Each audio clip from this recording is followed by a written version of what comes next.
یہ 2 کورس ہیں، اللہ نے یہاں 2 کورس ذکر فرمائے ہیں کہ یہ 2 کورس اگر امت کر لے گی تو اس سے یہ 5 مقصد حاصل ہو جائیں گے جو میں نے پہلے بیان کیے ہیں۔ وہ 5 مقصد کیا ہیں کہ اللہ تعالیٰ نے چاہتے ہیں کہ میرے بندے میرے تابعدار بن جائیں، ہم اللہ کے تابعدار بن جائیں گے، بندے بندوں کی بندگی اور غلامی سے نکل جائیں گے، جنت والے بن جائیں گے، جہنم سے بچ جائیں گے، نفس اور شیطان ان پر غالب نہیں آ سکے گا۔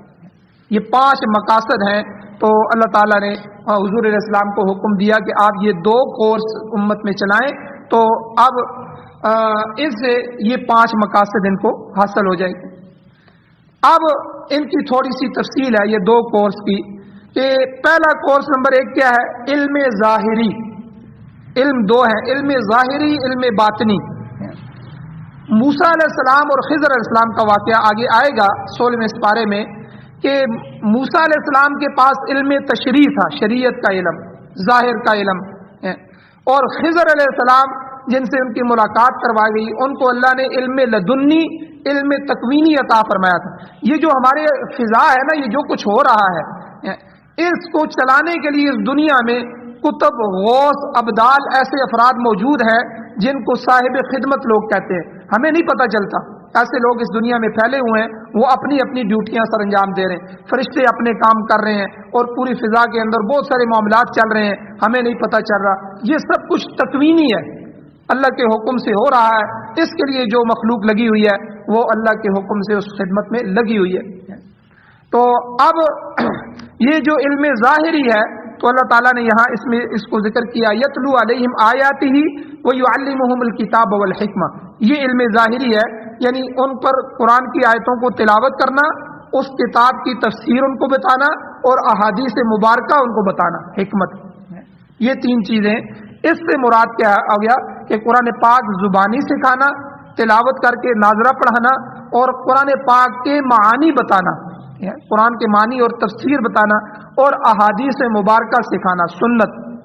یہ 3 چیزیں علم ظاہری میں آ جاتی ہیں، اور ان کو آپ دیکھ لیں، قرآن کی جو ناظرہ ہے وہ ہر مسجد میں پڑھایا جاتا ہے، اور قرآن کا جو حفظ ہے یہ حفظ کے مدارس آ گئے، اور قرآن کی تفسیر اور احادیث، قرآن و سنت کی تعلیم، یہ بڑے مدارس جو ہوتے ہیں کتابوں کے شعبہ کتب میں یہ آ گئے۔ یہ 3 میدان علم ظاہری کی ان مدارس نے سنبھالے۔ علم ظاہری یہ مدارس دے رہے ہیں، یتلو علیہم آیاتہ، اللہ کی قرآن کی تلاوت سکھاتے ہیں بچوں کو، ناظرہ یا حفظ، ویعلمہم الکتاب، یہ کتاب ہم سے کیا کہتی ہے، علماء کو یہ تفسیر سکھاتے ہیں۔ آگے پھر علماء جب عالم بن جاتے ہیں ہر مسجد میں جا کے اپنے لوگوں کو تفسیر سکھاتے ہیں، جس طرح ہم درس دے رہے ہیں۔ اسی طرح ویعلمہم الکتاب والحکمہ، احادیث مبارکہ، بخاری، مسلم، ابو داؤد، ترمذی، ابن ماجہ، اور یہ حدیث کی کتابیں علماء کو پڑھائی جاتی ہیں۔ تو یہ مدارس جو ہیں، حفظ کے مدارس، شعبہ کتب کے مدارس، ٹھیک ہے، یہ علم ظاہری کو چلا رہے ہیں۔ یہ ایک کورس یہ کروا رہے ہیں، 2 کورس حضور لے کے آئے، ایک کورس یہ کروا رہے ہیں۔ دوسرا کورس علم باطنی کا ہے، جو ہمارے باطن سے متعلق ہے، نفس و شیطان، تصوف، خانقاہیں، وہ یزکیہم۔ یہ 4 چیزیں اللہ نے بیان فرمائی، 3 چیزیں علم ظاہری سے آ گئی، ایک چیز علم باطنی سے آ گئی، وہ یزکیہم، تزکیہ نفس، یعنی نفس امارہ۔ یہ نفس کی 3 قسمیں ہیں، قرآن میں یہ تینوں قسمیں بیان ہوئی ہیں۔ ایک ہے نفس امارہ، امارہ امر سے ہے، یہ ہر وقت بندے کو حکم دے رہتا ہے، بلڈنگیں بناؤ، خواہشات دل میں پیدا کرتا رہتا ہے۔ اچھا یار اس کے پاس کوٹھی ہے، تو حالانکہ یہ اپنی زندگی میں نہیں بنا سکتا، اس کے پاس وسائل نہیں ہے، کوشش کرتے رہنا چاہیے حق حلال سے بن جائے، ورنہ اس کے پیچھے نہیں لگنا چاہیے، اسی کو مقصد نہیں بنانا چاہیے۔ ہم دنیا میں اسی کے لیے نہیں آئے، ہاں کوشش کے ہم مکلف ہیں، باقی مقدر پہ چھوڑ دیں۔ اللہ نے ہر ایک کی تقدیر میں ہر کچھ نہیں لکھا، نہ ہر ایک بندے کی ہر خواہش دنیا میں پوری ہو سکتی ہے، ایسا نہیں ہو سکتا۔ تو اس لیے یہ نفس جو امارہ ہے، وما ابرئ نفسی ان النفس لامارۃ بالسوء، 13واں سپارہ اللہ شروع، نفس امارہ بالسوء، یہ برائی کا حکم کرتا رہتا ہے، برائی کا حکم کرتا ہے۔ یار دیکھو وہ حرام کما رہا ہے، تم بھی کماؤ، وہ یہ کام کر رہا ہے تم بھی کرو، ٹھیک ہے، وہ اس طرف سے پیسے لا رہا ہے تم بھی لو۔ یہ ہر وقت جو ہے خواہشات پیدا کرتا رہتا ہے، نفس امارہ۔ پھر دوسرا نفس لوامہ ہے، 29ویں سپارے میں لا اقسم بیوم القیامہ ولا اقسم بالنفس اللوامہ. یہ نفس لوامہ، لوامہ ملامت سے، یہ بندے کو ملامت کرتا رہتا ہے اندر، جسے ہم کہتے ہیں نا ہمارا ضمیر یار ہمیں کہتا ہے یہ کام نہ کرو. اب چور چوری بھی کر رہا ہوتا ہے، گناہگار گناہ کر رہا ہوتا ہے، اس کا ضمیر اس کو کہتا ہے تو غلط کر رہا ہے، اندر کی آواز اسے کہتی ہے یہ کام تو ٹھیک نہیں کر رہا ہے، دیکھو بےزتی ہو جائے گی، جیل چلا جائے گا، لوگ پکڑ لیں گے، تیرے ماں باپ ذلیل ہو جائیں گے. یہ ہمارے اندر گناہ کرتے ہوئے بھی باتیں آتی رہتی ہیں. یہ جو دوسرا نفس ہے نفس لوامہ، یہ ہمیں ملامت کرتا رہتا ہے، یہ ہر وقت اس کو جھنجھوڑتا رہتا ہے. ضمیر ہے اندر کا جو انسان کو اس طرف لاتا ہے کہ بھائی تو غلط راستے پہ چل رہا ہے، تو ٹھیک راستے پہ نہیں چل رہا. اسی لیے جب آدمی اس کی بات سنتا ہے نا اس ملامت والے کی، کبھی کبھی اس کو ہوش آ جاتا ہے، وہ سوچتا ہے ہاں یار میں نے تو زندگی بیکار ضائع کر دی، یہ میں کیا کر رہا ہوں. ہر انسان کو یہ کبھی کبھی ہوش آ جاتا ہے، لیکن پھر وہ نفس امارہ کا شکار ہو جاتا ہے. اب یہ نفس امارہ اور نفس لوامہ نفس مطمئنہ کس طرح بن جائے؟ اصل نفس مطمئنہ یا ایتھا النفس المطمئنہ، جس کو اللہ خطاب کر رہے ہیں اے مطمئن نفس. ٹھیک ہے، آگے اس کو اللہ 5 انعام دیتے ہیں سورہ فجر میں 30ویں سپارے میں. تو یہ 3 نفس ہیں. تو یہ تزکیہ وہ یزکیہم جو ہے، نفس امارہ ہمارا نفس مطمئنہ بن جائے، بس یہ دوسرا کورس ہے حضور علیہ السلام. تو اب پہلے کورس کی کیا اہمیت ہے، دوسرے کورس کی کیا اہمیت ہے؟ مختصراً یہ اس کی ایک لمبا سلسلہ ہے. جب آپ کسی اچھے شیخ سے بیعت ہوں گے اور پھر اس بیعت کے ساتھ چلتے رہیں گے، یہ میدان آپ کے سامنے کھلے گا، آپ محسوس کریں گے کہ میری زندگی بدل رہی ہے. تو اب ان 2 کورسوں کی اہمیت کیا ہے، فائدہ کیا ہے؟ یاد رکھیں حضور کے آنے سے پہلے، نبی علیہ السلام کے تشریف لانے سے پہلے امت میں 2 بیماریاں تھیں، 2 بڑی بیماریاں. پہلی بیماری دین سے بے علمی تھی، ان کو علم ہی نہیں تھا، دین ہے ہی نہیں تھا. بے علمی، علم نہ ہونے کی بیماری. اکثر لوگ صحیح دین سے بے خبر تھے. مشرکین مکہ، یہودی، عیسائی، تینوں بڑی قومیں اپنے آپ کو کہتی تھی ہم صحیح دین پہ ہیں، اور تینوں کہتے تھے ہم دین ابراہیمی پر ہیں. کیونکہ حضرت ابراہیم علیہ السلام کی نسل سے عیسائی بھی ہیں، یہودی بھی ہیں، یہ دونوں دین حضرت ابراہیمی ہے. کیونکہ ابراہیم علیہ السلام کی جو اولاد تھی حضرت اسماعیل علیہ السلام، اسحاق علیہ السلام، اسماعیل علیہ السلام سے تو حضور ایک ہی حضور علیہ السلام پیدا ہوئے. باقی اسحاق علیہ السلام سے آگے یعقوب علیہ السلام تھے، یعقوب علیہ السلام کے بیٹے یوسف علیہ السلام اور دوسرے بیٹے تھے. اس طرح چلتے چلتے موسیٰ علیہ السلام، اور موسیٰ علیہ السلام جو ہے وہ تو یہودیوں کے تورات ان پر نازل ہوئی. آگے عیسیٰ علیہ السلام بھی اسی لڑی میں سے آ رہے ہیں، وہ انجیل ان پہ نازل ہوئی. تو عیسیٰ علیہ السلام کے عیسائی ہو گئے، موسیٰ علیہ السلام کے یہودی ہو گئے. تو یہ دونوں قومیں بھی دراصل جو ہے یہ دین حضرت ابراہیم علیہ السلام کی لڑی سے. اور حضرت ابراہیم علیہ السلام کے جو دوسرے بیٹے تھے حضرت اسماعیل علیہ السلام، ان سے اللہ نے ایک ہی حضور کو پیدا فرمایا. تو یہ جتنے بھی پیغمبر ہیں یہ سارے ابراہیم علیہ السلام کی. تو اس لیے یہ تینوں قومیں کہتی تھیں کہ ہم دین ابراہیمی پر ہیں. اور مشرکین کی یہ حالت ہو گئی تھی کہ وہ بیت اللہ کا طواف بھی ننگا کرتے تھے، کہتے تھے یہ ہم دین ابراہیمی پر، ہر کام دین ابراہیمی پر کہتے تھے. تو یعنی بے علمی تھی. ایک بیماری حضور کے آنے سے پہلے کیا تھی؟ علم نہیں تھا، دین سے خبر نہیں تھی، بے علمی. اور دوسری بیماری یہ تھی کہ گمراہی کے اندر مبتلا تھے، صریح گمراہی کے اندر.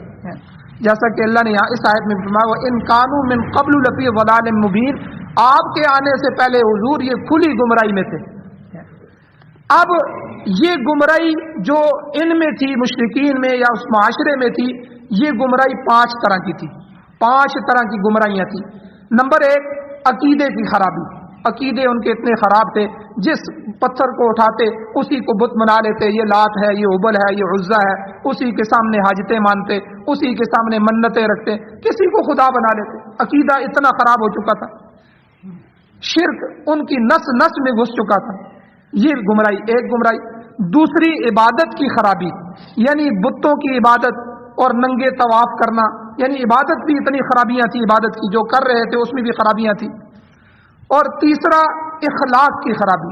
دنیا کی بد اخلاق ترین قوم تھی، کوئی اخلاق نہیں تھا، کوئی ان پر حکومت کرنے کے لیے تیار نہیں تھا کہ یہ جاہل جٹ لوگ ہیں، یہ تو کسی کی بات نہیں سنتے، لڑائیاں ہی لڑائیاں. اور چوتھی خرابی معاشرے کی خرابی. سارا معاشرہ ہی خراب تھا. ڈاکو، چور، زانی، شراب، ٹھیک ہے، ہر چیز معاشرے کا حصہ بن چکی تھی، پورا معاشرہ خراب ہو چکا تھا۔ اور پانچویں خرابی معاملات کی خرابی تھی، بدعہدی، خیانت، چوری، ٹھیک ہے، جھوٹ اور غلط طریقے سے، یہ 5 خرابیاں ان کے معاشرے کے اندر موجود تھی۔ رسول اللہ صلی اللہ علیہ وسلم جب مبعوث ہوئے تو اللہ تعالیٰ نے جب یہ 2 کورس حضور کو دے کر بھیجے تو ایک کورس چلانے سے، یعنی قرآن پاک زبانی پڑھنے اور پڑھانے اور معانی بتانے سے اور احادیث مبارکہ سکھانے سے دین سے بے علمی کا مرض ختم ہو گیا۔ وہ علم آ گیا نا، بے علم تھے، حضور نے آ کر یہ پہلا کورس پڑھایا کہ یتلو علیہم آیاتہ ویعلمہم الکتاب والحکمہ، قرآن مجید پڑھایا، زبانی پڑھایا، ناظرہ پڑھایا، اس کے معنی اور تفسیر بتائے، اور احادیث مبارکہ اپنی صورت، سیرت، سنت یہ ان کو بتائی، پھر وہ بے علمی ختم ہو گئی۔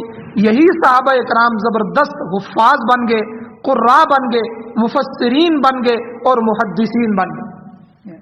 علم آ گیا، پہلا کورس چلا، اور آج تک اس کورس کو مدارس والوں نے سنبھالا ہوا ہے، جیسا کہ میں نے آپ کو پہلے بتایا ہے کہ حفظ کے مدارس حفاظ بنا رہے ہیں، ہر مسجد کے اندر جو مدرسہ چل رہا ہے وہ ناظرہ پڑھا رہا ہے، اور اسی طرح جو ہے تجوید والے مدارس قراء بنا رہے ہیں، اور اسی طرح جو شعبہ کتب کے مدارس ہیں وہ مفسرین اور محدثین بنا رہے ہیں، تفسیر اور حدیث علماء کو سکھا رہے ہیں۔ بے علمی ختم ہو رہی ہے، علم آ رہا ہے۔ اور دوسرا کورس وَيُزَكِّيهِمْ، تزکیہ نفس کی محنت، وہ ساری گمراہیاں جو رسول اللہ صلی اللہ علیہ وسلم کے آنے سے پہلے موجود تھیں یہ تزکیہ نفس سے ختم ہو گئی، یعنی رسول اللہ صلی اللہ علیہ وسلم نے اپنی صحبت، اپنی توجہ، اپنے تصرف قلبی اور آیات مبارکہ کی برکت سے لوگوں کا دل صاف کر دیا، ان کا تزکیہ نفس کیا، اور جن 5 گمراہیوں میں وہ مبتلا تھے جیسے میں نے پہلے بتائی، وہ ساری کی ساری گمراہیاں، عقیدے ٹھیک ہو گئے، معاشرہ پاک ہو گیا، بد اخلاقی سے اخلاق آ گئے، اور یہ ساری گمراہیاں ان کی ختم ہو گئیں۔ تب وہ صحابہ اکرام تزکیہ نفس کی برکت سے نفس امارہ سے نفس مطمئنہ میں آ گئے۔ صحابہ جو پہلے گمراہیوں میں تھے تو نفس امارہ تھا، سرکش نفس کے ہاتھوں چڑھے ہوئے تھے، اللہ کے نبی نے توجہات فرمائی اور ان کا تزکیہ نفس کیا تو وہ نفس مطمئنہ ہو گئے، اور پھر اللہ نے وہ مقام دنیا میں عطا فرمایا کہ رضی اللہ عنہم ورضوا عنہ کا خطاب دیا کہ اے میرے نبی کے صحابہ، تم اس کورس کے بعد حضور کی توجہ، حضور کی صحبت اور حضور کی اس تزکیہ نفس کی وجہ سے تم ایسے پاک ہو گئے ہو کہ میں دنیا میں تمہیں یہ سرٹیفکیٹ ادا کر رہا ہوں، رضی اللہ عنہم ورضوا عنہ، اللہ تم سے راضی ہو گیا، تم اللہ سے راضی ہو۔ دنیا میں وہ مقام اور خوشخبری مل گئی، اور اللہ نے ہمیں بتایا کہ میں نے جب میرے پیغمبر نے یہ کورس چلا دیا، صحابہ بن گئے، ان کا تزکیہ نفس ہو گیا، پھر میں نے خود ان کا امتحان لیا۔ 26ویں سپارے میں سورہ حجرات میں اللہ فرماتے ہیں اولئک الذین امتحن اللہ قلوبہم للتقوی، میں نے ان کا امتحان لیا تقوی کے ساتھ، میں نے ان کے دلوں میں تقوی دیکھا، تقوی سے ان کے دل بھر گئے، ہر چیز میں صحابہ احتیاط کر رہے ہیں، ہر چیز میں بے شمار واقعات ہیں، میں یہاں سنانا نہیں چاہتا، آپ وقتاً فوقتاً سنتے ہیں کیسے یہ لوگ بن گئے، پوری دنیا میں ان کی مثالیں ہوں گی۔ اور جب انسان نفس مطمئنہ بن گئے پھر اللہ نے قرآن میں 5 انعام عطا فرمائے، اللہ کرے میرا اور آپ کا نفس بھی نفس مطمئنہ بن گئے۔ اللہ کہتے ہیں یا ایتھا النفس المطمئنہ، اے اطمینان والے نفس، ارجعی الی ربک، پہلا انعام اپنے رب کی طرف لوٹ جا۔ جب موت آتی ہے اللہ اس کو نفس مطمئنہ کو کہتے ہیں، جو انسان اپنی محنت کر کے جاتا ہے نیک، کہتے ہیں اے میرے نفس، اے مطمئن نفس، ارجعی الی ربک، میری طرف لوٹا۔ اب اللہ خود کہیں کہ میری طرف آ جا تو اس نفس کی کیا حالت ہوگی، یعنی علیین میں چلا جا۔ اور راضیتم مرضیہ، دوسرا انعام راضیتن، تیرا رب تجھ سے راضی ہو گیا، مرضیہ تو بھی رب سے راضی ہو گیا، تیسرا انعام۔ چوتھا فادخلی فی عبادی، میرے بندوں میں داخل ہو جا، وادخلی جنتی، میری جنت میں چلا جا۔ 5 انعام۔ جب انسان محنت کرتا ہے، تزکیہ نفس ہوتا ہے اور اپنے رگڑے لگاتا ہے اس نفس کو اور مجاہدہ کرتا ہے، نماز، روزہ، حج، زکوٰۃ اور تسبیحات، ذکر اور جو کچھ بھی تلقین کیا جاتا ہے اس سے جب اپنے نفس کو نفس مطمئنہ بنا لیتا ہے تو موت کے وقت اللہ یہ 5 انعام اس کو مخاطب کر کے دیتے ہیں. اللہ نے سورہ فجر کے اندر 30ویں سپارے میں بتا دیا کہ اللہ نے یہ 5 انعام اس کو بتا کرتے ہیں. اللہ تعالیٰ سے دعا ہے اللہ ہمیں عمل کی توفیق نصیب فرمائے.